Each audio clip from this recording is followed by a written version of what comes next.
আসসালামু আলাইকুম ওয়া রাহমাতুল্লাহি ওয়া বারাকাতুহু।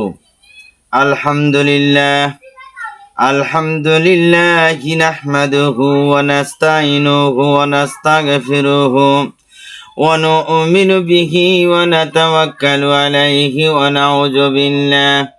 ونعوذ بالله من شرور أنفسنا ومن سيئات أعمالنا من يهده الله فلا مضل له ومن يضلل فلا هادي له ونشهد أن لا إله إلا الله وحده لا شريك له ونشهد أن سيدنا وسندنا وحبيبنا ومولانا محمدا عبده ورسوله الذي أرسله بالحق بشيرا ونذيرا وداعيا إلى الله بإذنه وسراجا منيرا.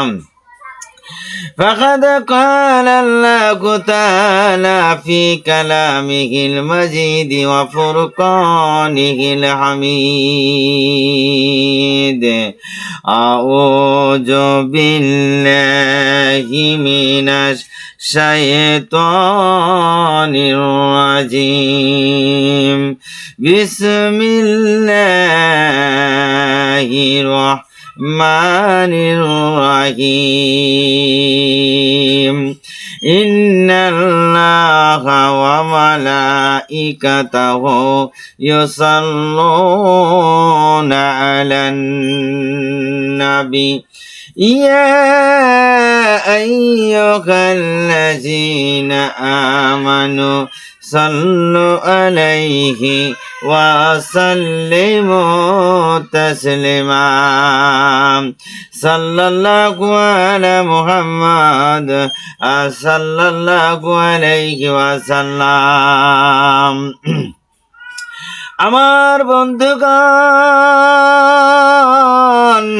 দায়াতুল কালবি আমার নবী সাল্লাল্লাহু আলাইহি ওয়াসাল্লাম এর ভীষণ সুন্দর একজন সাহাবী ছিলেন।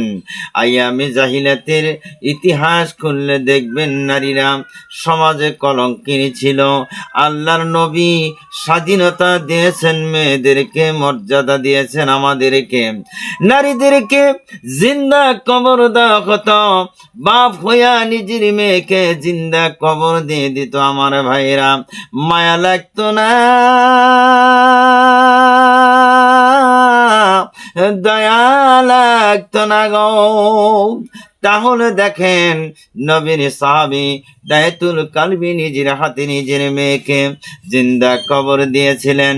আর তিনি মুসলমান হওয়ার পর আমার নবী সাল্লাল্লাহু আলাইহি ওয়াসাল্লাম দায়াতুল কালবিকে ডাক দিয়ে বললেন, ও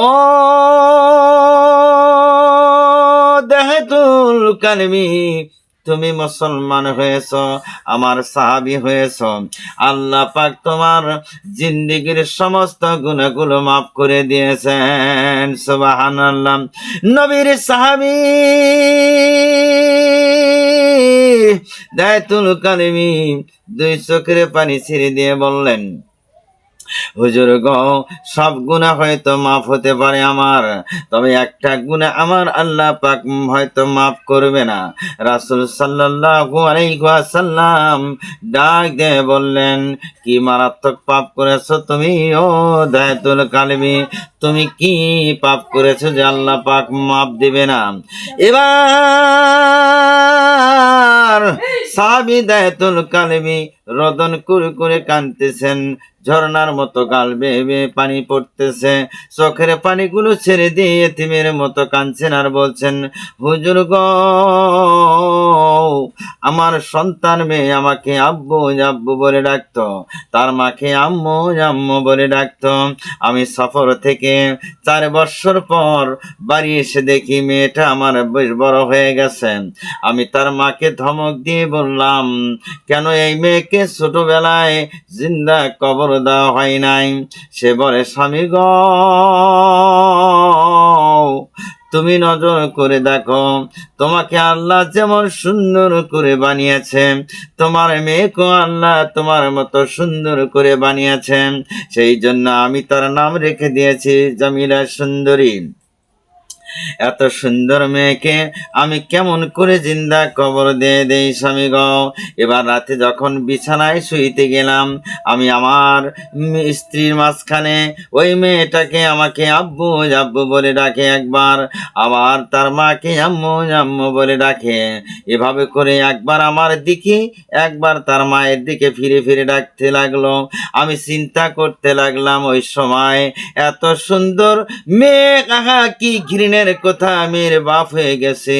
তখন মনে মনে সিদ্ধান্ত করলাম, আগামীকাল সকালবেলা আমি পাহাড়ের কিনারে গর্ত করে মেয়েকে আমি জিন্দা কবর দিয়ে আসব। আমার বন্ধুগণ,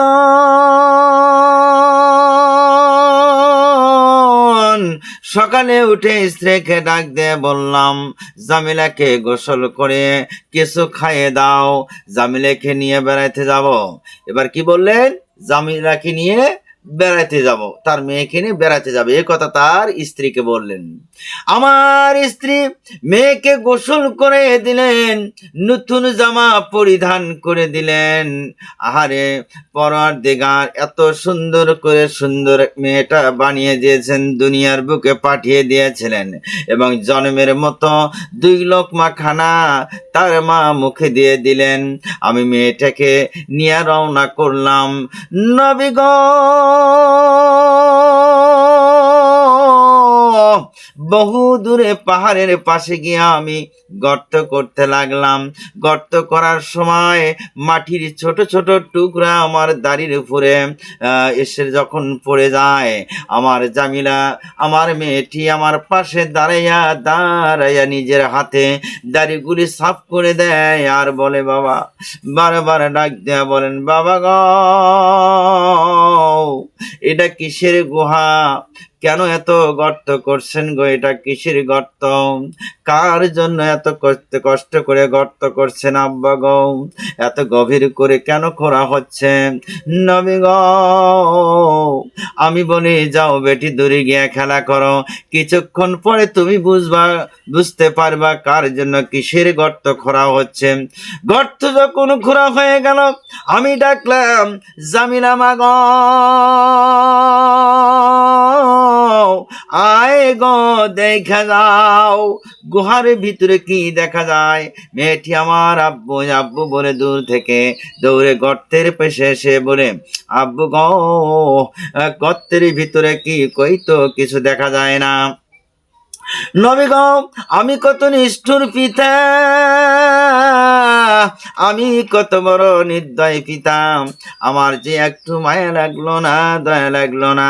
আমি পিছন দিক দিয়া মেয়েটিকে ধাক্কা মেরে জামিলাকে গর্তের ভিতরে ফেলে দিয়া চারদিকে মাটি আর পাথর চাপা দিতে থাকি। জামিলা আমার দিকে নজর করে বলে, আব্বা গো,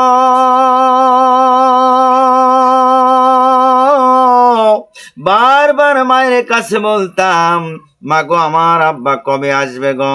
মা এক নজর তোমাকে দেখার জন্য, একবার তোমাকে আব্বা বলে ডাকার জন্য।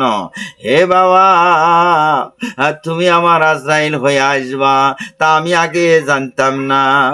বাবা গো, মাইরো না গো, আমাকে মাইরো না, কোনোদিন আর তোমাকে আব্বা বলে ডাক দেব না। এই মুখ আর কোনোদিন তোমাকে দেখাবো না, দেশে দেশে ভিক্ষা করে খাবো, তবু আমাকে প্রাণে মাইরো না আব্বা গো, আমাকে ছেড়ে দাও, আমার জীবনটা বাঁচাও। দায়াতুল বলে, হুজুর গো, জামিলা গুহার পরে হাত দুটো উঁচু করে করে চিৎকার মেরে মেরে কাঁদলো আর বলল, আব্বা গো, তোমার মতো নিষ্ঠুর পিতা আর দুনিয়াতে নাই। আমি কোনো কথা না শুনে মেয়েকে মাটি চাপা দিয়ে বাড়িতে চলে আসলাম। হুজুর গো, আল্লাহ সব গুনাহ হয়তো মাফ করলে এই গুনাহ হয়তো আল্লাহ পাক আমাকে মাফ করবে না। হুজুর সাল্লাল্লাহু আলাইহি ওয়াসাল্লাম আরজ করে বললেন, আজও পর্যন্ত নিশিরাত্র আল্লাহর নবীর কাছে দায়াতুল কালবি বললেন, আজও পর্যন্ত নিশিরাত্র যখন হয়ে যায় গো, ইয়া রাসূলুল্লাহ, শুনেন আমার কথাগুলো শুনেন, রাত্রি শেষ হয়ে যায়, আমার ঘুম আসে না। আমি ঘুমাইলে স্বপ্নের ভিতরে দেখি মেয়েটি আমার গুহার ভিতরে চিৎকার করে করে কাঁদতেছে আর বলতেছে, আব্বা গো, তোমার মতো নিষ্ঠুর পিতা এই দুনিয়ায় আর নাই। হুজুর গো, ও হুজুর সাল্লাল্লাহু আলাইহি ওয়াসাল্লাম এবার ডাক দিয়ে বললেন, ও সাহাবী শোনো, দায়াতুল কালবি শোনো, তুমি যেই দিন অন্যায় করেছ তখন তুমি কাফের ছিলে, তুমি বোঝো নাই। আজ যখন তুমি মুসলমান হয়ে গেছো, কালিমা পড়েছ, আমার সাহাবী হয়ে গেছো, ইসলামের শীতল ছায়ার স্তরে আশ্রয় নিয়েছ, আল্লাহ রাব্বুল আলামিন এত বড় অন্যায় গুলো তোমার মাফ করে দিয়েছেন। সুবহানাল্লাহ। যেহেতু তুমি পড়েছো না ইলাহা ইল্লাল্লাহু মুহাম্মাদুর রাসূলুল্লাহ, সেই যুগে মেয়ে হয়ে আসলে লোকেরা মনে করতো এটা একটা পাপ হয়ে এসেছে। যেহেতু জন্মের সাথে সাথে পিতা হয়ে মেয়েকে জিন্দা কবর দিয়ে দিত। আমার ভাইরা, হুজুর সাল্লাল্লাহু আলাইহি ওয়াসাল্লাম নবুয়ত পাওয়ার পর আল্লাহর নবী ঘোষণা করে দিলেন, নারীরা মুক্ত, নারীরা চির আজাদ, মেয়েদেরকে তোমরা এভাবে জিন্দা কবর দিতে পারবা না। ইসলাম তোমাদেরকে স্বাধীনতা দিয়েছে। তাই সব মা বোনদের জন্য দায়িত্ব এটাই যে আল্লাহর আইনকে জানা, আল্লাহ রাসূলকে বোঝা এবং যেভাবে নিজের জীবনকে গড়া। আপনি মুসলমান, কোরআন হাদিস জানা আপনার জন্য ফরজ। কিয়ামতে জিজ্ঞাসা করা হবে, এই জীবন জীবন নয়, আর একটা জীবন আসবে, সেই জীবনে আপনাদের উঠতে হবে। এই যৌবন আর স্বাস্থ্য ওই দিন থাকবে না, শেষ হয়ে যাবে আস্তে আস্তে। কবরে থাকার পর উঠতে হবে। হাসুরের মাঠে যাবার আগে তৈরি হয়ে যান। ও মা বোনেরা, আপনাদেরকে বলে দেই, আমার সারা জীবন দিনের কাজ বাদ দিয়া দুনিয়ার কাজ নিয়ে ব্যস্ত হইলাম। যত মৃত্যু আসে যাবে, কখন জানি আজরাইল সামনে হাজির হয়ে যায়। যখন দুনিয়া থেকে বিদায় হয়ে যাবা, তখন একদল লোক ঘাড়ে করে নিয়ে যাবে, কবরের মধ্যে রেখে দিবে আর বলবে, বিসমিল্লাহি আলা মিল্লাতি রাসূলিল্লাহ। কবরের মধ্যে রেখে দিল রাসূলের গাড়িতে। আপনার যখন যৌবন চিন্তা শক্তি ছিল, তখন আপনি রাসূলের গাড়িতে ওঠেন নাই। মরা দেহ তুলে দেওয়া হলো রাসূলের গাড়িতে। কসম করে বলি, তোমার ওই মরা শরীর আল্লাহ রাসূল কোনোদিনই গ্রহণ করবে না। ও যুবতী মেয়েরা, ফিরে আসো, ফিরে আসো। তোমাদের চিন্তা শক্তি ভালো হোক। দোয়া করি আল্লাহ পাকের দরবারে। ইবাদত শুধু নামাজ, রোজা, হজ, যাকাত নয়। ইবাদত হলো জীবনের সমস্ত কাজ আল্লাহর হুকুম মতো সঠিকভাবে পালন করা। যে আল্লাহ নামাজ পড়তে বলেছেন, সেই আল্লাহ পর্দা করতে বলেছেন। যে আল্লাহ হজ করতে বলেছেন, সে আল্লাহ জিনা করতে নিষেধ করে দিয়েছেন। যে আল্লাহ যাকাত দিতে বলেছেন, সে আল্লাহ মিথ্যা কথা, শিকাত, গীবত, রিয়া, হিংসা, নিন্দা, অহংকার করতে নিষেধ করেছেন। মানুষের উপর জুলুম অত্যাচার করতে নিষেধ করে দিয়েছেন। মা বাপের নাফরমানি করতে নিষেধ করে দিয়েছেন। কিছু কথা মানবো আর কিছু কথা মানবো না, ইয়াতে কোনোদিন মুসলমান হওয়া যায় না। ইবাদত হলো জীবনের সকল ক্ষেত্রে আল্লাহর আইন মতে মানতে হবে। মুসলমান যে ব্যক্তি, যার হাতের দ্বারা, ব্যবহার দ্বারা মানুষ নিরাপদ থাকবে, মানুষ উপকার পাবে, আপনার নামাজের সাথে আপনার চরিত্রের সাথে মিল থাকা উচিত। নামাজ, রোজা, হজ, যাকাত এরা তো করতেই হবে, কিন্তু এটাই শেষ নয়। এটা করেই মনে করবেন যে আমি সব করে ফেলছি। না, মুসলমানকে গালি দেওয়া যাবে না। আমার নবী সাল্লাল্লাহু আলাইহি ওয়াসাল্লাম তামাম জিন্দেগিতে কাউকে কোনোদিন গালি দেন নাই। কোরআন শরীফে আল্লাহ পাক বলেছেন, খবরদার কাউকে গালি দিও না, কারো নাম বিক্রি করে খাইও না, কাউকে ঠাট্টা করো না, কোনো বংশকে বিদ্রোহ করো না, কাউকে খাটো করে কোনোদিন দেখো না, নইলে রোজ কিয়ামতের দিন হাসরের ময়দানে আল্লাহ পাকের দরবারে জবাব দিতে পারবেন না। আমার বন্ধুগণ, ও ও প্রিয় বোনেরা আমার, ভাইয়েরা আমার, শুনে রাখেন, সাবধান সাবধান হয়ে যান। একবার জিনা করলে উভয়কে 70,000 বৎসর করিয়া জাহান্নামের আগুনের মধ্যে জ্বলা লাগবে। ওই সময় মেয়ে লোকটার উপর শক্ত আযাব শুরু হয়ে যাবে। জিনাকারিনীকে যখন দুজকের নিয়ে উপস্থিত করা হবে, তখন আগুন দ্বারা তার পেটের মধ্যে একটা সন্তান তৈরি করা হবে। অল্প সময় পরে উহা বড় হয়ে পেট ফাটিয়ে যাওয়ার উপক্রম হয়ে যাবে, প্রসব বেদনা আরম্ভ হয়ে যাবে। বেদনার চোটে এমন ভীষণ ভাবে চিৎকার করতে থাকবে, যাহাতে দুজকিরা নিজের আযাব অপেক্ষা চিৎকারের দরুন বেশি অস্থির হয়ে যাবে, হয়রান পেরেশান হয়ে যাবে। দুজকের মধ্যে যারা থাকবে তারা বলবে, এই চিৎকারের যন্ত্রণায় আর তো থাকা যাচ্ছে না। তখন দুজকের কয়েকজন ফেরেশতা জিনাকারিনীর হাত পা খুব শক্ত করে বান্ধিয়া সন্তানের গলায় লোহার শিকল লাগাইয়া ওয়াকে বাহির করার জন্য টানাটানি খিচাখিচি শুরু করে দিবেন, কিন্তু কিছুতেই সন্তান বাহির হবে না। বজ্জাত জিনাকারিনী ওই রূপ বেচা চাইতে থাকবে। যখন তার আযাবের মেয়াদ 70,000 বৎসর যখন শেষ হয়ে যাবে, তখন ওই সন্তানও বাহির হয়ে যাবে। নাউজুবিল্লাহ। ওই রূপ ঘৃণিত মুসিবত গজব থেকে যেন আল্লাহ পাক আমাদেরকে রক্ষা করেন। হে ইমানদার বোনেরা আমার, স্মরণ রাখবেন যে চোখের জেনা ছোট জেনা, এই ছোট জেনা হইতেই বড় জেনার উৎপত্তি হয়ে যায়। কেননা টক দেখলে সবার মুখে পানি আসে, জোরে বলেন ঠিক কিনা? আর না দেখলে কেউ কারো মুখে পানি আসে না। তাই বলছি, এখন এই আযাবের কথা স্মরণ করিয়া তওবা করো, খাস পর্দা করো, অন্যান্য মা বোনদেরকেও এই আযাবের কথা জানিয়ে দাও। ও গো আল্লাহ পাকের বান্দিগণ, দুনিয়ায় এই ক্ষণস্থায়ী হায়াত পাইয়া আমোদ প্রমোদ মত্ত হইয়া আখিরাতের চিরস্থায়ী ক্ষণকে ভুলে যাইও না। ফিরে আর এই দুনিয়া আসতে পারবা না। আমার বন্ধুগণ, ও মা বোনেরা, আপনাদেরকে বলে দেই, বাহিরে ভিন্ন পুরুষের সাথে দেখা দেওয়া জায়েজ নাই। তারপর নিজের আত্মীয় স্বজন যাদের সহিত বিবাহ জায়েজ আছে, তাদের বেগানা পুরুষ বলা হয়। ওই সবের সহিত দেখা করা, সাক্ষাৎ করা, সামনাসামনি হইয়া কথাবার্তা বলা হারাম, কবিরা গুনাহ। আপন চাচাতো ভাই এর সাথে দেখা দেওয়া যাবে না, মামাতো ভাই এর সাথে দেখা দেওয়া যাবে না, ফুফাতো ভাই এর সাথে দেখা দেওয়া যাবে না, খালু ফুফু, খালু শ্বশুর, ফুফা শ্বশুর তাদের সাথে দেখা দেওয়া যাবে না, চাচাতো মামু, দেবর শ্বশুর, নন্দের জামাই, ভগ্নিপতি এদের সাথে দেখা দেওয়া যাবে না, চাচা শ্বশুর, মামা শ্বশুর, খালু শ্বশুর, ফুফা শ্বশুর এদের সাথে দেখা দেওয়া যাবে না। এমনকি যেই সকল ছোট ছেলেরা স্বামী স্ত্রীর ব্যবহার বোঝে তাদের সাথে দেখা দেওয়া যাবে না। মুমিনের জন্য বিনা তওবায় মাপ নাই, ইমানের জন্য কোনো আইন নাই, বেঈমানের জন্য কোনো আইন নাই। যারা বেঈমান তাদের জন্য কোনো আইন নাই, যতই ওয়াজ শেষ বলেন না কেন, তাদের জন্য কোনো আইন নাই। দেবরের ছেলে, ভাসুরের ছেলে, নন্দের ছেলে, ধর্ম বাপ, ধর্ম ভাই, ধর্মপুত্র এদের সাথে দেখা দেওয়া যাবে না।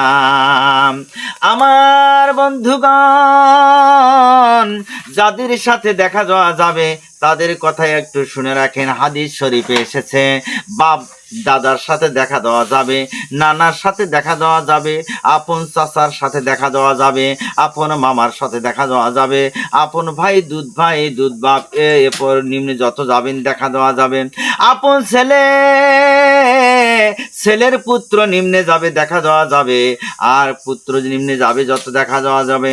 আহারে, শ্বশুর আপনার কন্যার জামাই, দুধ কন্যার জামাই এদের সাথে দেখা দেওয়া যায় আছে, কিন্তু এদিকে নাভি হইতে হাঁটু পর্যন্ত দেখা দেওয়া হারাম, পেট পিঠ দেখানো হারাম।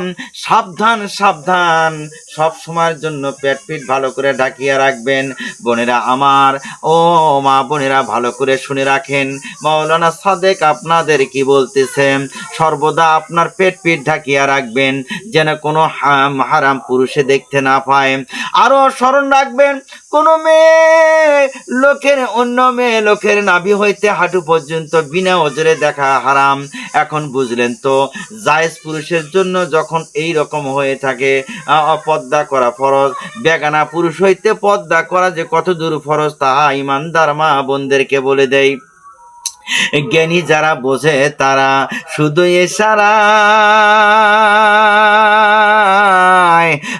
অবুঝকে বুঝাইতে পারে কে যে কথায়। জ্ঞানী যারা বোঝে তারা শুধু ইশারায়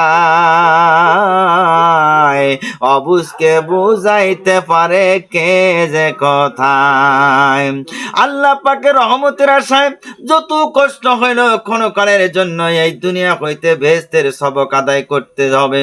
এই জগতের সুখ শান্তি তালাশ করা জ্ঞানী লোকের কাজ নয়। জায়েজ পুরুষের সাথে হইলেও নির্জন স্থানে বসে আলোচনা করতে পারবেন না, কারণ সেখানে তৃতীয় ব্যক্তি শয়তান এসে হাজির হয়ে যাবে। তাই ছোট বাচ্চা বা কাউকে ধরে রাখবেন, তার স্বর আলোচনা করবেন। ও মা বোনেরা, আমার কষ্ট করিয়া আজ খাস পর্দা করে চলবেন। ও দুনিয়াতে খাস পর্দা করে চলবেন, আখিরাতে শান্তিতে থাকতে পারবেন, কবরেতে শান্তিতে থাকতে পারবেন, কাল কবরে গিয়া সুখে শান্তিতে থাকবেন। মা গো, এই দুনিয়া হইল আখিরাতের শস্য ক্ষেত্র, কামাই করার জায়গা। এখানে যে যা কামাই করবেন আখিরাতে তাই সে ভোগ করতে পারবেন। পড়ার জামানায় দুঃখ ভোগ করিয়া পাশ করিয়া নাও, চাকুরির বেলায় আরামে কাল কাটাইতে পারবা। একবার বেহেশতে যাইতে পারলে এই কষ্টের কথা চিরতরে ভুলিয়া যাইবেন। স্বামীর কারণে যদি কোনো মেয়ে লোকের পর্দা নষ্ট হয়, আর যেমন স্বামী ভিন্ন পুরুষ দিকে নিজ ঘরে প্রবেশ করিতে নিষেধ করে না, স্বামীর ভাই আসিয়া ভাবি বইলা ঘরের মধ্যে ঢুকে যায়, ভাগিনা বা স্বামীর ভাই পুত্র আসিয়া মামি যান চাচি যান বলিয়া ঘরের মধ্যে ঢুকে পড়ে, স্বামী কোনো কথা বলে না। স্বামীকে বুঝাইয়া আল্লাহর হুকুমের কথা বলিয়া যদি স্বামী খেয়াল না করে তবে সম্পূর্ণ পাপ স্বামীর হয়ে যাবে। যার স্বামীর অধীনে এইরূপ ঠেকেছেন, যারা যেন হাতের কবজি পর্যন্ত ঢাকে, এইরূপ কাজটি জামা নিয়ে এসে দিবেন। ও পুরুষ ভাইয়েরা, যাহারা বিবাহ করেছেন তাদের উদ্দেশ্যে আমি আজকে বলতে চাই, আপনারা আপনাদের স্ত্রীকে ঢাকে ঘুরে রাখার জন্য চেষ্টা করবেন। অবশ্যই পর্দার সহিত চলে যেন সেই রকম কাপড় কিনে দিবেন। আপনি নিজে পুরুষ, আপনি যদি মেয়েকে না কাপড় কিনে দেন, আপনার স্ত্রীকে যদি আপনি না ঢাকেন, তাহলে অপর মানুষ তো দেখবেই আপনার কলঙ্কিনীর মধ্যে পড়ে যাবেন। কিন্তু বেগানা পুরুষের চোখের দিকে কোনো সময়ের জন্য তাকাইয়া কথা বলবেন না, কারণ যখন বেগানা পুরুষের চোখের দিকে তাকাইয়া কথা বলবেন তখন আপনার ওই চোখে চোখে জেনা হয়ে যাবে।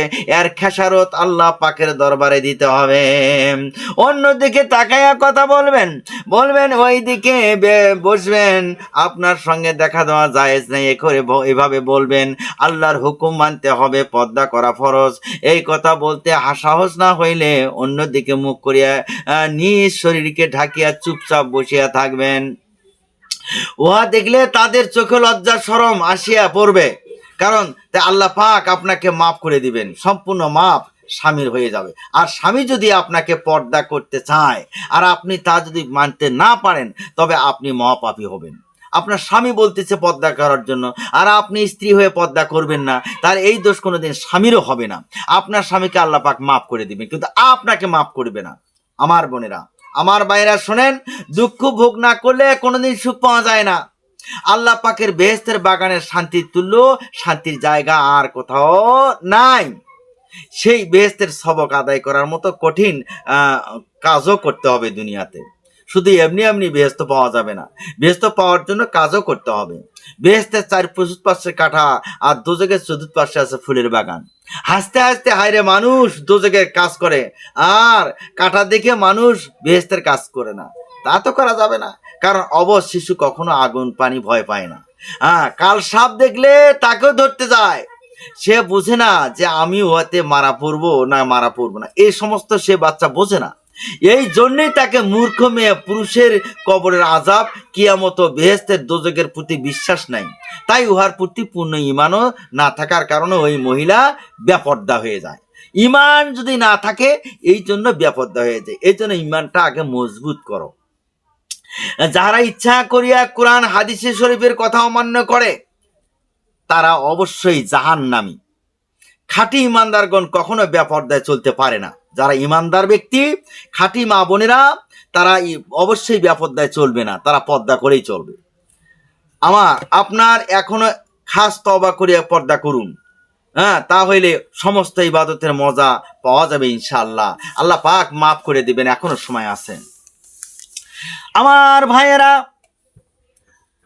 হযরতে ফাতেমা রাদিয়াল্লাহু তাআলা আনহা হযরত খাদিজাতুল কুবরার সাথে গিয়ে বেহেশতে প্রবেশ করতে পারবেন।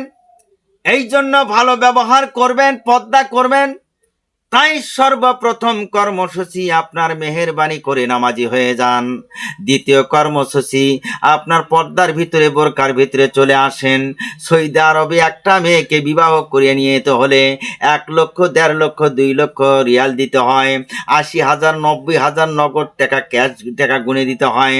মেয়ের হাতে দিয়া মেয়েকে